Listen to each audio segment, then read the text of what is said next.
É importante o visual, né? Por quê? Porque o visual é como quando você vai conhecer alguém, né? Você vai olhar para a pessoa.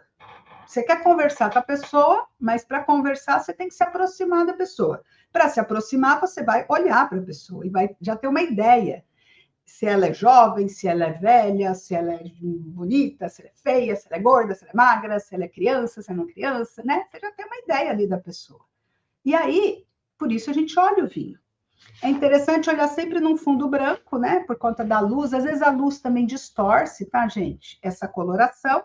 Mas basicamente, quando você olha a cor do vinho num fundo branco, você vai perceber, por exemplo, o meu aqui, que é uma Carmener 2021, né? É uma Carmener jovem, ela tem uma cor bem intensa, rubi intenso, e ela não tem nenhum sinal de envelhecimento, ela não tem nenhuma oxidação nas bordas. Então, eu já sei que realmente se trata de um vinho jovem, um vinho intenso, um vinho que mantém também, ele é limpo, brilhante, né? É um vinho limpo, brilhante, né? De uma cor rubi intensa, com uma intensidade alta, porque ela tem uma cobertura muito boa, uma capa, uma cobertura muito boa de cor, não é transparente, e não tem nenhum sinal de envelhecimento. Então, eu já conheci esse vinho, mas eu ainda não sei o que ele é, eu só vi, né? Então, a gente viu de longe, já tem uma ideia. Mas será que ele é legal? Então, vamos chegar perto? Como é que a gente chega perto do vinho? A gente chega perto do vinho trazendo ele para perto de nós. E às vezes tem vinhos que você já começa a chegar aqui perto e já começa a sentir os aromas, né? Já começa a ter aromas ali. E tem vinhos que não. Tem vinhos que você tem que realmente meter o nariz na taça. E essa taça é boa por causa disso também, né? Ó, entra o nariz inteirinho na taça. Isso é legal, porque na hora que você coloca realmente o seu nariz na taça, e não fica com vergonha. Ah, bom, peraí, vamos fazer. Gente, eu estou falando aqui de análise do vinho, tá? Agora, lá na hora que vocês estiverem no social, não precisa meter o nariz na taça, tá bom? Senão o povo vai achar que você tá louca. Então, assim, na degustação, ó, tranquilamente, ó, nariz inteirão na taça. Vou até virar aqui, tá? Agora, claro, às vezes no social você chega perto, dá uma cheiradinha, tá, mas né, não... o povo vai achar, ô, essa daí ficou louca. Mas assim, com isso, você vai sentir os aromas que eles estão aqui exalando. Os aromas são moléculas, né? Que vão, moléculas olfativas aí, aromáticas, que vão chegar no seu olfato, vai chegar no seu nariz e vai atingir uma área do cérebro, que é uma área onde você tem as memórias olfativas, as lembranças dos aromas que você já sentiu na sua vida. É lá que está a sua biblioteca. Então, a sua biblioteca aromática, às vezes, está empoeirada, e normalmente está. A gente geralmente está com a nossa biblioteca lá cheia de pó, cheia de poeirinha. E a gente precisa dar uma limpada nela, a gente precisa ativar ela, abrir as gavetinhas. Então, isso tudo a gente faz no treino do vinho. Por isso que a gente tem, né, na Castalha, nosso treino do vinho toda quinta-feira.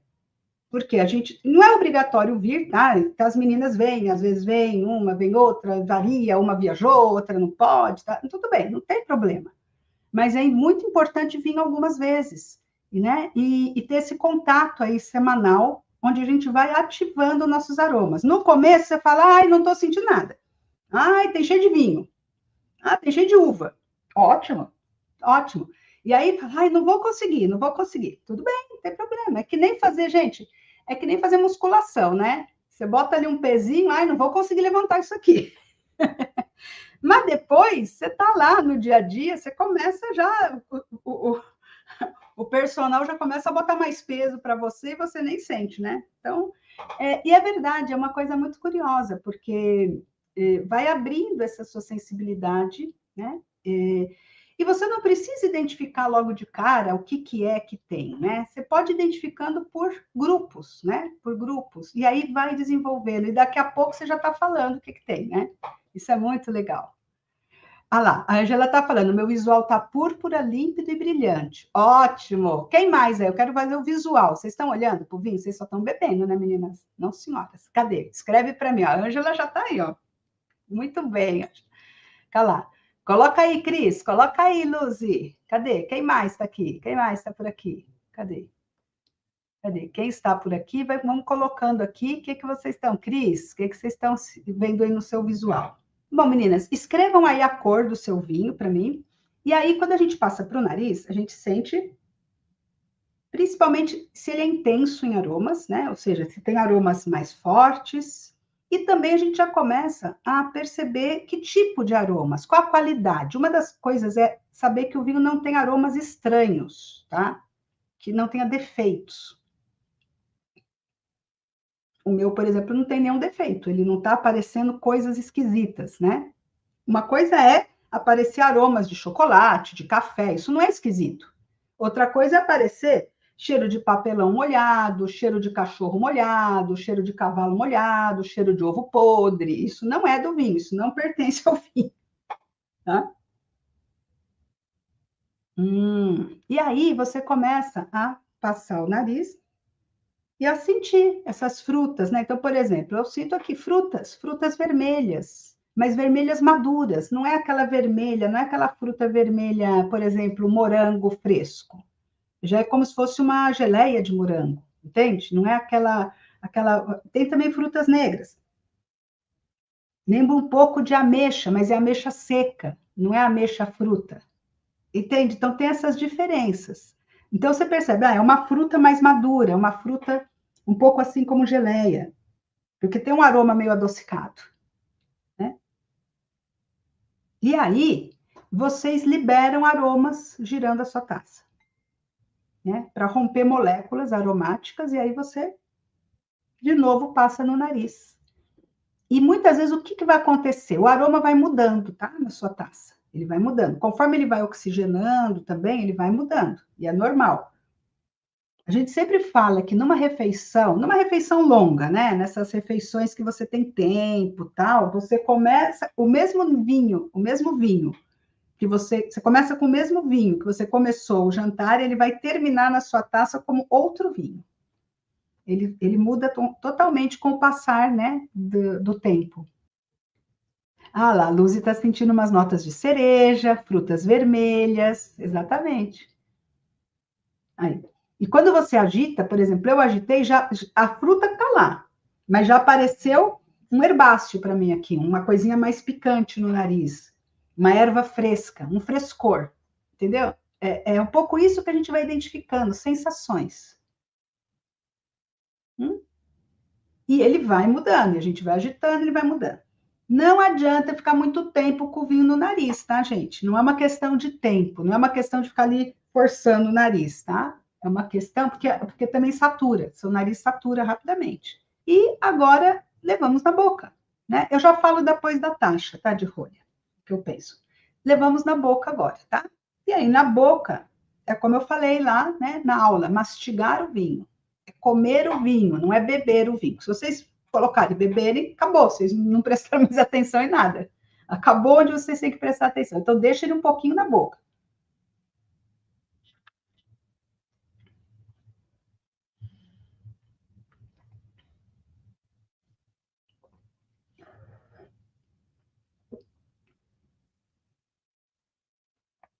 Hum. Aí, o que, que vocês têm que observar? Vocês têm que observar a entrada de boca, a passagem pela boca e quando você engole, tá? As sensações que vão acontecendo nessas três fases. A Cris está cheirando todas as frutas aqui. Ah lá, a Luz já apareceu uma ameixa fresca lá, uma ameixa seca lá, né? Com giro, né? Muda.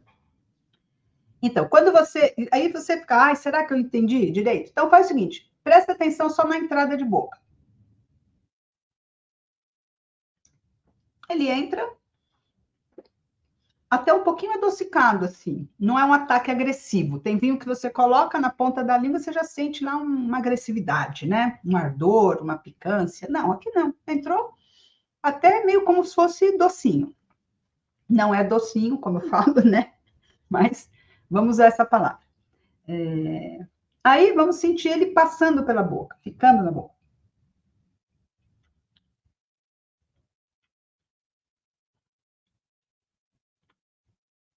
Aí a gente sente o corpo do vinho, a gente sente taninos, a gente sente acidez. Aqui o meu, taninos e acidez bem baixinho, tá?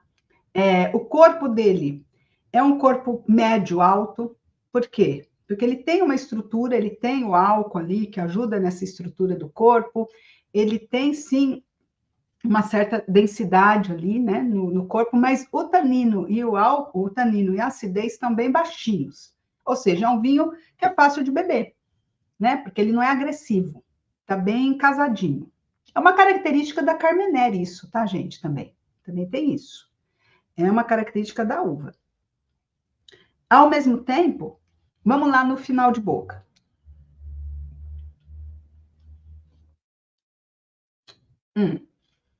Um leve amargor e uma persistência média. Então, com isso a gente já viu o caráter do vinho, né? Então, primeiro a gente olha para o vinho, depois a gente chega perto para sentir o vinho, né? Dar uma cheiradinha no vinho. E depois a gente já toca no vinho, né? A gente já pega o vinho, dá uma pegada no vinho, para a gente entender se realmente aquilo que a gente viu lá no começo correspondia, porque às vezes não corresponde, tá? Já vou avisando, às vezes não tem nada a ver. Às vezes você começa aqui, cheirinho muito delicadinho, põe na boca, uau! Às vezes acontece.